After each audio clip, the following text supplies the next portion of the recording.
How's it going, everyone? My name is True Wonder Dog, and today we're having a look at Kollector's Variation 3. Now, to my surprise, I didn't see anybody else make a video like this yet. I did find one combo video, and someone else's video was over 2 hours long, but no one made a general guide on this variation yet. So if you're a fan of Kollector, feel free to share this video around. That way more people can see it, and then once the video's over, please leave a like if you enjoyed it. As always, please request which character you want in the comments down below, and without any further ado, let's get started. So this variation gives us access to two new special moves, one of which seems very good, and the other one just seems kind of good. So first up, we have the War Toss. I can't pronounce that middle word right there, but this move is absolutely godlike. There are so many awesome things going for it. The only negative thing about this move is that it's very minus on block. And if you amplify it, it's less minus, but still completely punishable, so never do this thing up close, always hit confirm into it. Because this move is great for combos in nearly every single way. So for starters, it's really good damage. So look at this, 121. Compare that to this move,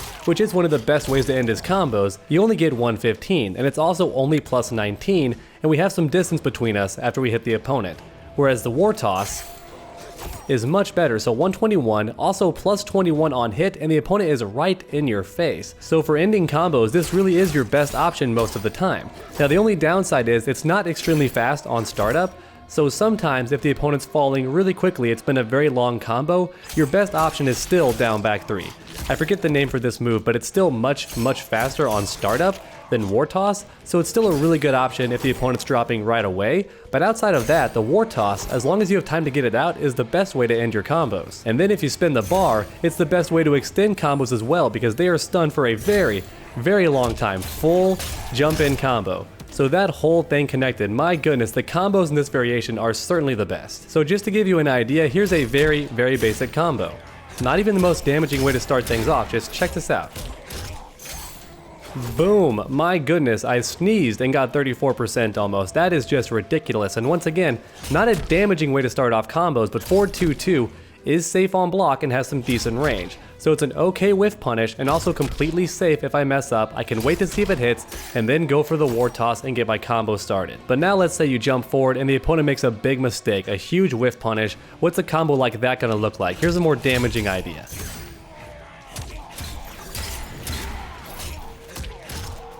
Oh my Lord, 37% for just one bar. Outside of Sonya Blade, I don't know many characters who can do that. I mean, Garrus can too, but a lot of the time it's very situational. Not Kollector, he just sneezes and gets damage like this now. And I almost forgot, there's one more great thing about this move. So say the enemy is airborne.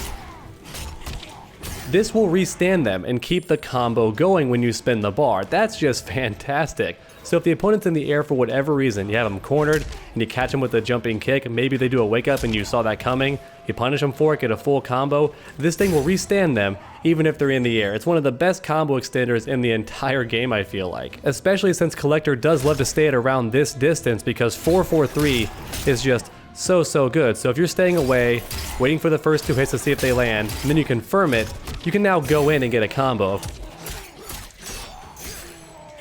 Boom, so that was an airborne opponent and still 33%. That's just really good, fantastic move. But that's not all, there's still one more awesome thing about this move. It does have a crushing blow, and it doesn't require any meter. Now unfortunately, the requirements are a bit ridiculous if you ask me, but it's still nice to have. So this crushing blow happens if you catch the opponent backdashing or doing a get up roll. Now the get up roll is very hard to punish without using a throw. The opponent is vulnerable for a couple of frames when they get up, but it's so tough to time. And that's especially true for a move like War Toss, which has very slow startup, 26 frames, so good luck timing that. So in this situation, the backdash is definitely going to be your best bet, but even then it's going to happen by accident. You're not really going to be able to plan that thing out, and you also can't combo into it, but even so, if the stars do align and you get that crushing blow, check this out. So the opponent is launched high into the air to start off a combo, and it didn't even cost you any meter. And if you're wondering, can I do it a second time and then spin the bar?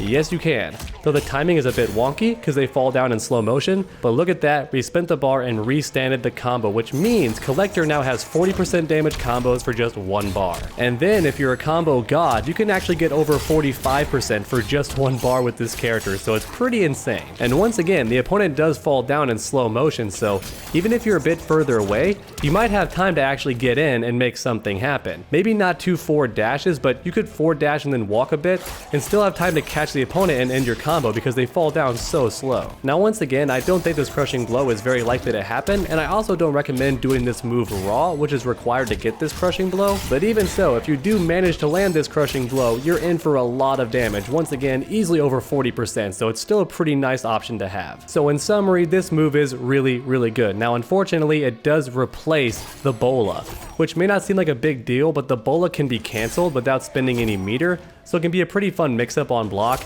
You either finish this string, or instead you would cancel into the bola and then cancel the bola and either block, or if the opponent's very patient, you go for a throw or a command grab, any number of things, and sadly that mix-up and that pressure game is now gone, and instead you get some really awesome combos. So not as many mix-ups, not as much pressure, but the combos are much better. And then next up we have Relic Lure. This move is also very good, and in some situations it's actually better than War Toss. So on hit, it's actually more advantageous, it's 27, so if the opponent's in the corner, this can be really good. Mid-screen, not as much because they're pushed so far away. So if you're mid-screen, you want to still use War Toss because the opponent's closer. But in the corner, this move is much better on hit. And very similar to War Toss, this does actually restand the opponent. So check this out.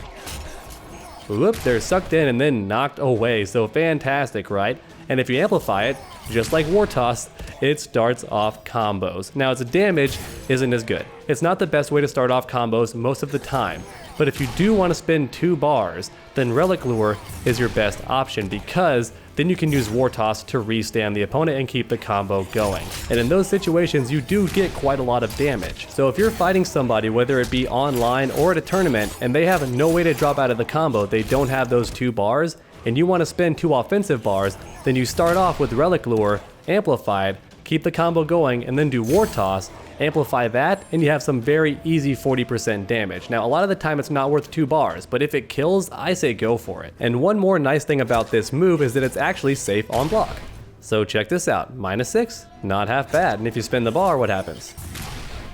I believe it's still only -6. Yep, still only -6, but even so, it is safe.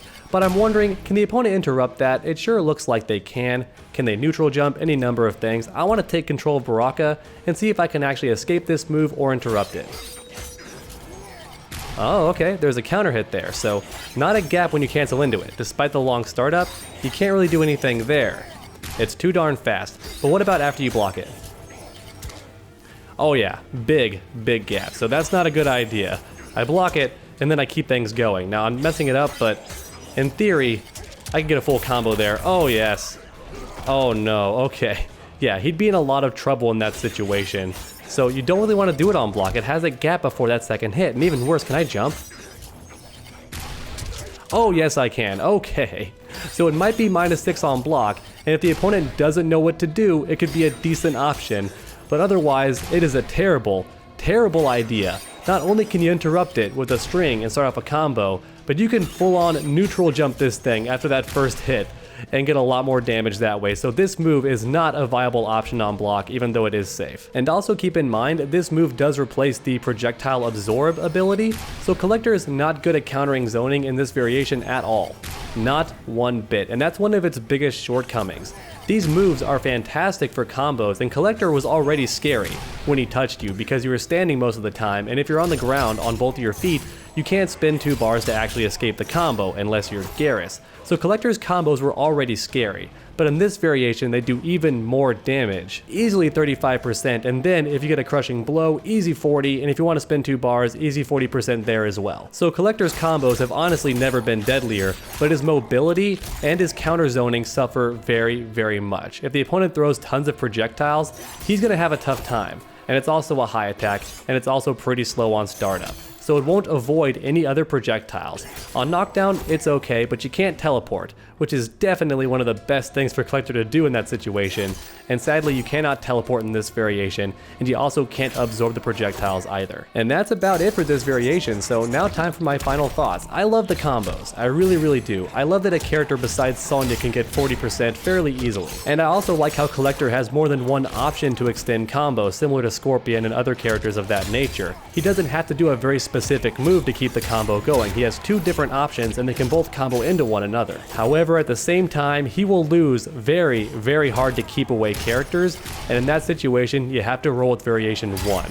So I feel like Kollector has the same problem that Jackie does. Jackie's variation 3 is very, very fun. It really is. But I feel like most of the time, you're gonna still roll with variation 1 because it's just the most convenient and it's the best choice in most matchups. And it's the same for Kollector. Variation 3 is a lot of fun. I love the combos. However, at the same time, you just can't use this build against Cetrion or Scarlet unless you really, really want to suffer. Keep away characters will eat variation 3 for lunch. But please let me know your thoughts on this variation in the comment section down below. And then while you're down there, go ahead and leave a like if you enjoyed the video. It really does help my channel out a ton. And finally, why not keep that combo going by subscribing and ringing that bell? That way you never miss a future video. Make sure to come back next time, and as always, stay underdogs.